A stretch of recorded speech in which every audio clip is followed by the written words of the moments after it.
I witnessed my husband cheating. I think it's rare for someone to have that experience.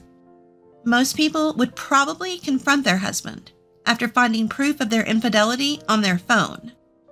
However, I saw it with my own eyes.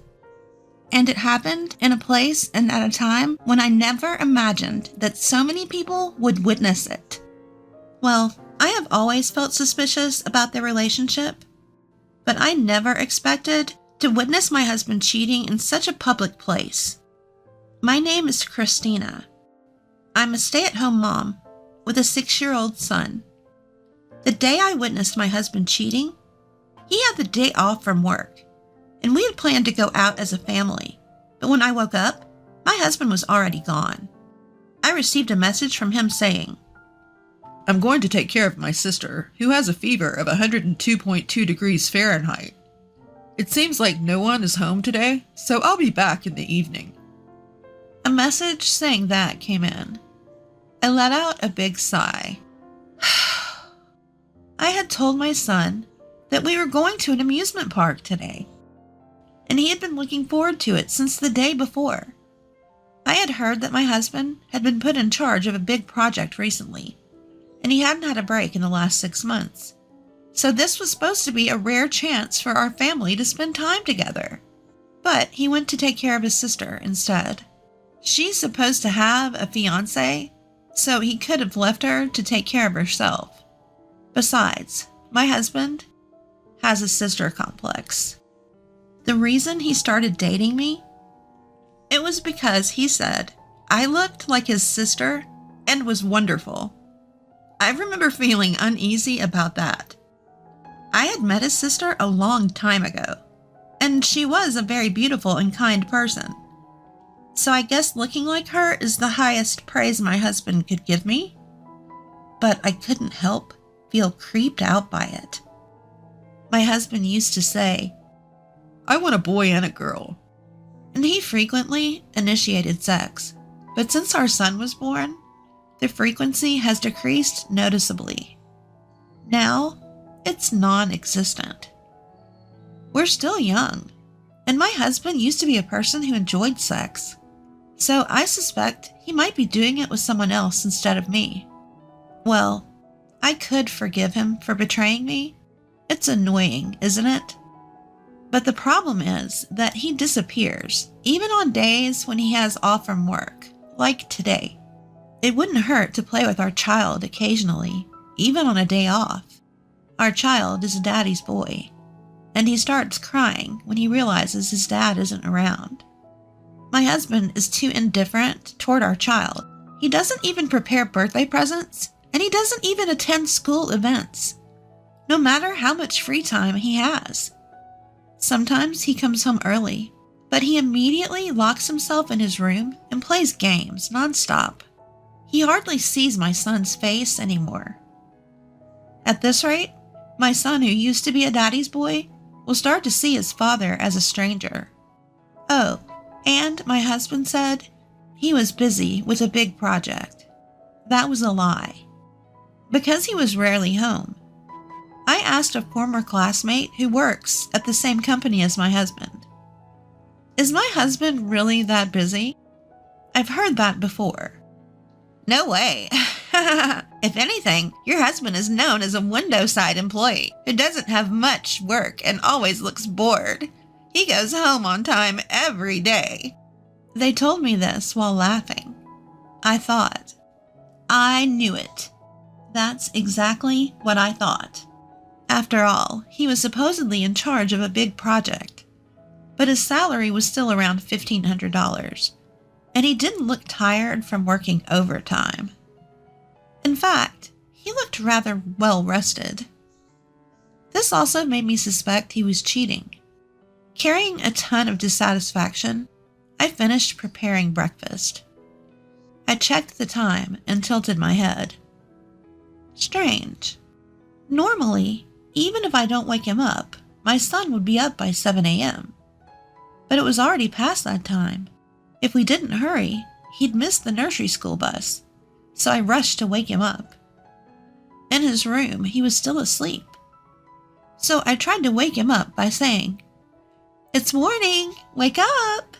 Instead of a response, all I heard was a pained groan. Worried, I reached out to touch my son's face and felt his forehead. It was very hot. I called my son's name and gently shook his shoulder. He barely opened his eyes and said, "Mom, I can't breathe," he told me. I almost panicked. At that time, there was an outbreak of a disease at the nursery school, and I couldn't help but think, could it be my son too? I had heard that there were cases where children died, so I seriously thought my son might not make it. I tried to call my husband in desperation, but he didn't answer at all. With no time to wait for a reply to an email, I contacted my mother to ask her for first aid advice. She was a nurse, so I thought it was best to ask an expert. Following my mother's accurate instructions, I quickly prepared an ice pillow and measured my son's temperature. It was over 102.2 degrees Fahrenheit. I called an ambulance and made sure my son drank plenty of water while waiting for it to arrive. According to my mother, there was a possibility of heat stroke as well. Considering the risk of infection, I wasn't allowed to ride in the ambulance, so I called a taxi and headed to the hospital where my son would be taken. During that time, I kept calling my husband, even though I knew it was pointless. As expected, it was useless. With no other choice, I left a message online, hoping he'd see it and come if he was responsible enough.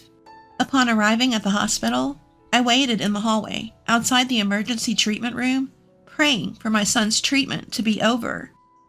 In the past, my father had been taken into an emergency treatment room and never made it out alive. What if my son doesn't make it either? As I imagined the worst, my mother, who had come to support me, encouraged me. "It'll be okay. It'll be okay." And then, an hour later, my son was saved. But they said it was best for him to be hospitalized for a week. So he was taken to a hospital room. In the end, my husband didn't come home that day. The next day, I went back home to get some clothes for my son and decided to bring him some fruit as a get-well gift. I thought I'd also greet the doctor who had helped us the day before, so I passed by the emergency treatment room, but suddenly the area became chaotic. Did someone get brought in? Thinking I might be in the way, I decided to postpone my greeting to the doctor. As I was about to go to my son's room, I saw a man and a woman on a stretcher. They were barely covered with a thin blanket and looked almost naked. It seems they're still joined together. It seemed they were stuck together during intercourse. I had never experienced it, but it must be tough. But being transported like this must be so embarrassing. And I was thinking this and trying to pass by. I made eye contact with the man. Under normal circumstances, it would be an awkward situation. But it was different for me. I froze. That's because the man was my husband. "What are you doing here?" I exclaimed in surprise. Well, I caught my sister's cold and, My husband was at a loss for words. At that moment, I was also confused. What were the odds that my husband would be here after my son was just brought in yesterday? Why was he naked and being transported? And who was the woman he was with? Various thoughts were swirling in my head. During my confusion, I made eye contact with the woman my husband was with. Even in my disarray, I knew this woman was my husband's affair partner. As I glared at her, I realized that her face looked very familiar. "Why on earth is Christina here?" It was that voice that reminded me. That's right. The woman was my husband's sister, Brenna. The events of that moment felt incredibly slow. I had been suspicious that my husband was lying about taking care of his sister and meeting another woman. But I hadn't expected this. Even if he came to visit our son, he shouldn't have arrived stuck together with a woman. And that woman was his own sister? This is just too much. Since they were being carried away on a stretcher, I had to suppress my urge to confront them and wait for their treatment. They wouldn't be able to escape anyway, so I decided to confront them later. With those thoughts, I went to visit my son, my original purpose, with a sick feeling deep inside my chest. I spent some time in my son's room, trying to sort out my feelings. When I checked my phone, there were tons of messages from my husband online. As expected, they were all trying to cover up the situation. He didn't even mention our son being in the hospital. I decided to keep ignoring him and then waited another hour. The doctor who had taken care of my son yesterday appeared. The doctor smiled at me and said, "Your son is very healthy. He seems to be recovering faster than we thought." His fever had gone down and his condition had completely stabilized. Initially, we were worried about an infection, but it turned out he had heat stroke along with a cold. "Did you make him drink a lot of water? That was the right thing to do. Your son must be happy to have such a smart mother." The doctor even praised me like that. It was more thanks to my mother. I should give her some fancy meat as a present next time. I deeply bowed to the kind doctor and expressed my gratitude. But it wasn't hard to imagine that I'd soon face a huge ordeal. Just as I was relieved about my son's condition, my anger was bubbling up inside of me. Mama's face is scary. I scared my son. I quickly put on a smile and told my son, "I'll be back soon." As I left the hospital, I called my husband, who had left over 100 missed calls. The moment he answered the phone, he started making excuses. "It wasn't what it looked like. There was a reason." And so he started making excuses. He got his priorities wrong. Shouldn't he be worried about our son first? Well, there was no way a man who was so engrossed in an act with his own sister, without caring about our son, would worry about him. With a husband like this, I worried about our son's future. I couldn't see my husband's personality improving, so I decided to divorce him. Life might be tougher, but I can do it for my son's sake. So, you were busy with that even when our son was suffering, huh? I bet you were doing it whenever you had free time, right? And with your own sister? That's just disgusting, I said to him. He was speechless. I continued. "Oh, and by the way, I've already reported this to your parents. I won't tell your company, though. It would be a problem if you couldn't pay alimony and child support. So, goodbye." With that, I said my final words to my husband. 3 days later, my son's health had fully recovered earlier than expected. So I completed the discharge procedure and returned home with my beloved son after a long time. Of course, my husband wasn't there. After that incident, my husband came to apologize in person, but I handed him the divorce papers I had already signed. He begged for forgiveness, saying, "This was the first time. Forgive me for just one mistake. You're all I have." But in a cold voice, I told my husband, "You're still lying at this point. I already know everything. Your sister confessed it all." Yes, I anticipated that my husband wouldn't agree to a divorce easily. So to silence him, I first approached his sister, who was involved in the affair. "Dear sister-in-law, I heard you're going to have a wedding ceremony with your boyfriend soon. Congratulations." "Ah, thank you." I wanted to send a congratulatory message, but I came up with a great story. Want to know what it is? "You're not planning to tell everyone about this, are you?" "Yes. I want everyone to know what kind of person you are. This will make it clear in one go." I smirked. "Please don't do that. It would ruin my life." Pretending to consider, I continued with a smile. "Well, I guess I have no choice. How about this? I'll keep quiet about this if you'll tell me in details how many times you did it with my husband. Then I'll keep quiet. Of course, your brother will still feel betrayed. What will you do?" Without hesitation, my sister-in-law confessed everything. "Please don't tell him. I'll tell you everything." And she easily confessed everything. When I told my husband about it, he fainted from the shock of being betrayed by the sister he loved more than anyone else.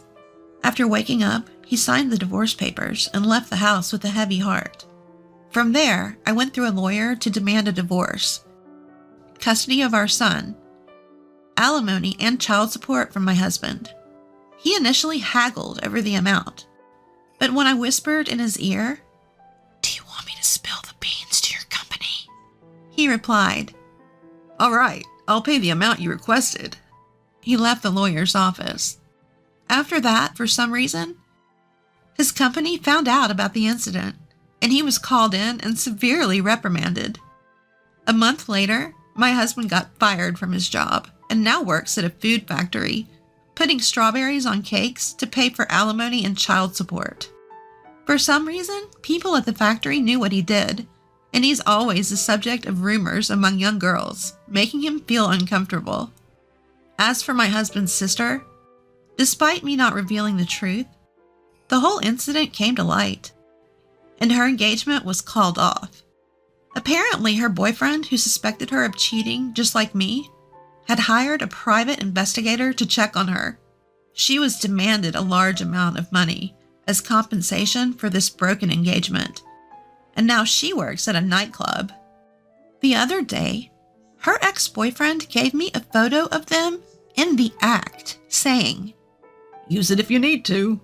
I wondered what kind of nerve he had to give such a thing to a woman like me, but I decided to keep it in my drawer. In case my husband contacts me or tries something, I'll gratefully use it. I moved back to my parents' house for a fresh start, and am raising my son with their help. My parents, who lived far away, were sad that they couldn't see their grandson often, so they offered to help as much as possible. I don't want to rely on them too much, so I'll only lean on them when I need to. By the way, my son has been in perfect health since that high fever, as if it never happened, and has been awarded for the perfect attendance for 3 years now. He seems to have completely forgotten about his biological father and enjoys every day. That makes me happier than anything else. Oh, I almost forgot. Our family has grown. It's Angel, the white cat sleeping comfortably on my lap. When I went to say goodbye to Angel, who often came to play in my yard before moving, he jumped onto my lap as usual and then stayed still like a statue.